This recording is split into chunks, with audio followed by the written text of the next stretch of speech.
Okay, backyard update. So dry season update. Into dry season. We had our first rain yesterday, but give us in like 2 months. This is the fire bush, native fire bush. Didn't get hit by a frost this year. Okay, there's a sumac. This is a sucker. It's like 2 years old. Winged sumac. So that's how much it grows in like 2 years to be a sucker. So I'm just kind of leaving them. This is the original planting was back there, but they will sucker to find the sun. That's the original. But you'll see they'll just pop up right there, right there. So definitely right there, definitely a heavily suckering plant. And if you watch the other part, this is a weed too that I left for now. This is a laurel oak. This area right here is actually my septic tank. So that will have to go, but it's not directly over. The septic tank is actually here. So not too worried about it. They don't have big tap roots or anything. This is a bunch of failed grafts. I had one low quad graft take, and I'll have to weed. I haven't been home in 2 months. Jumbo leaf chaya, Codico farm, with a papaya growing next to it that I guess was some compost. And here's a wild black cherry and some blackberries I took out have come back. I planted these Mexican sunflowers here, or my parents did. My neighbor said she liked them, so probably the view. I'm always got crazy stuff going, so if she wants them, I'll keep them till this stuff grows up. Here's the pawpaws. So I planted 5 right here. Get a little, there we go. Probably a better view. And behind it, oak leaf hydrangea. You can see it's having some issues with the drought. So I planted that as a hedge. I mean, it's a visual berry in the summer, but come winter time, those are deciduous. So pawpaws lose their leaves pretty quickly. Different stuff. I got hurt by frost. I got a I think first hibiscus blooms. This is my pond I'm not taking care of too well. Oh, the hibiscus fell off. I see it. And I just threw some sugar cane and different stuff in there so it'd stay alive. And look, the sugar cane is not just staying alive, it's rooting in the yard. That's kind of funny. But just like, here's some frog fruit I planted that's blooming. And I gotta remove this. This is, I just found out about the tap roots of, oh gosh, sensitive plant, sunshine mimosa. So I planted that there, and I'm gonna actually remove it. Just because I have a lot of things that are drainage issues. I don't want having issues. Had 2 pawpaws. One got destroyed, actually got stepped on, and this one didn't come back, but I actually have a root sucker, first root sucker right there, sucker coming back. So I don't know if I'll keep a tree. I was going to have a pawpaw trees here too. This is the native shiny coffee. It's a shrub. You can eat the berries, but they don't really taste like anything. And here's Kunti palms I planted. They're looking good. A white beautyberry. Get it. So have some hedges. Here's some that's my pecan trees leafed out, so now this is full shade. This is roses that aren't doing too good. Here's a mulberry seedling some bird planted. Probably graft something onto. And here's a purple beautyberry. Haitian basket vine survived right here. I'm gonna try that out. This is different gingers and turmeric. Actually, I think that's all turmeric. And K-took right there. Survived the winter, no freezes. Here's a interesting one. Here's a anise. This is a dwarf cultivar. You can see how bushy it is. Versus a native tree form seedling. So that's like what the tree form looks like versus the bush form. Red buckeye. Probably gonna take some of these out next year. I'm gonna plant these ferns. Here's a learned lesson. Don't plant aggressive ferns. Because man, they're hard to get rid of once you have them. I planted a couple over here and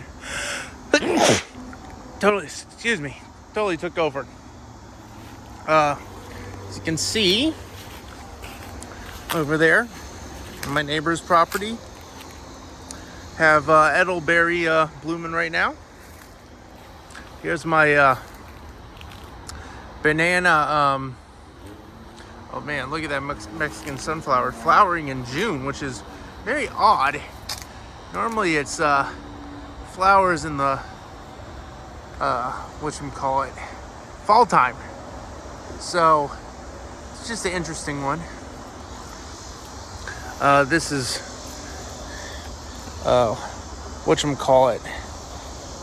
aroids, taro. And I'm sorry I'm so bad with names, guys.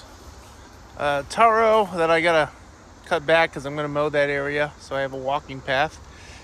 Oh look what I got. That's a swallowtail caterpillar here.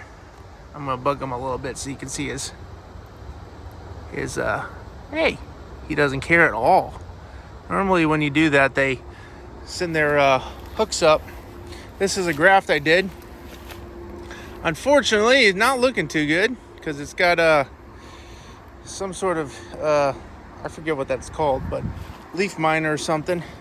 So this is the one graft that took. Let me remove the competition.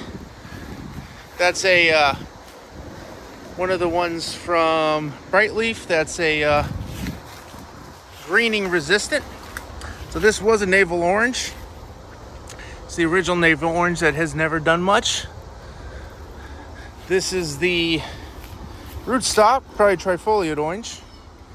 And this is the graft I did. I did 3 grafts and only one took. So I'll remove the other stuff. Firebush I coppiced. This is a non-native type that was sold to me as native. So cut at the back and you got all this. Same thing, I coppiced this sorry, I forget what it is. Maybe I'll put it in the thumbnails.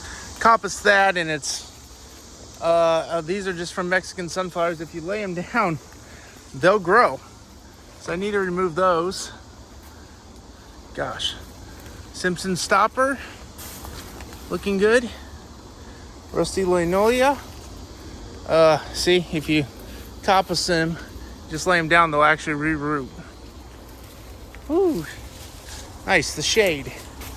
This is Florida privet. I left for their bird plants. Had them in a different spot, moved them. Don't really like them here either. This is a native flatwoods plum with a cicada on it. It just flew away. It's growing, man, it is just taking off. I'm kind of worried in high wind it might fly away or, be like a sail. Bananas, oh yeah, I got like a crap ton of bananas. So many. Bananas. No real big ones though. Bananas. Not a lot of big ones. Here's a citrus. Look at all those. All that weed growth. Mow this right after this. I'm gonna mow Mexican sunflower. I planted more bananas in here. more kumquats flowering. And that's a vertical Yopon holly, female Yopon holly. So you see, like, this area didn't really get affected by the drought too much, as much. So this is a kumquat that hasn't done too well. You can see by the dead limbs. So it had root suckers grow. And what I did with the root sucker, or with the below the graft sucker, is I bent the branch, and I'm trying to plant those in the ground to see if they'll take off. So like, this is actually, I need to remove this. This is coming from the, so like you would take that and you would tip it. I never tried that before, but I'm gonna try it now because this one's not doing too well. And I'll graft something else onto those. So now that I've got one successful citrus graft, so yeah, see,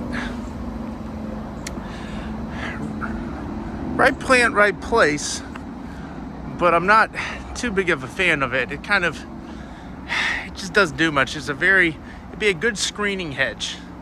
And that's what it's doing. It's a screening hedge.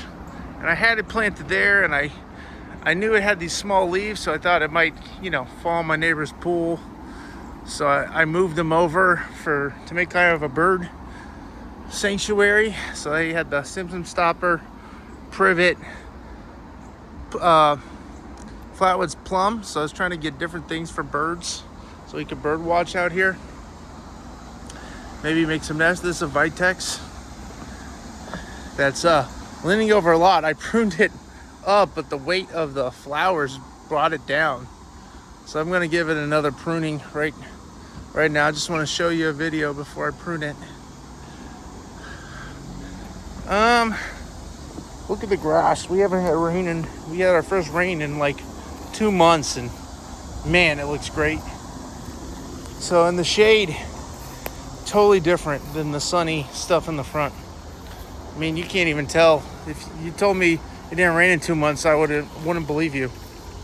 So just the microclimate from the shade, and I think all the mulch, but just the shade is, nothing. The only thing that looks drought stressed a little bit is some of the oak leaf hydrangea. But back here, I haven't seen any drought stress. Now, granted, the water table's lower, and there's natural springs back here. So this is lower than the front yard, and I have natural springs. So the water table is very high here.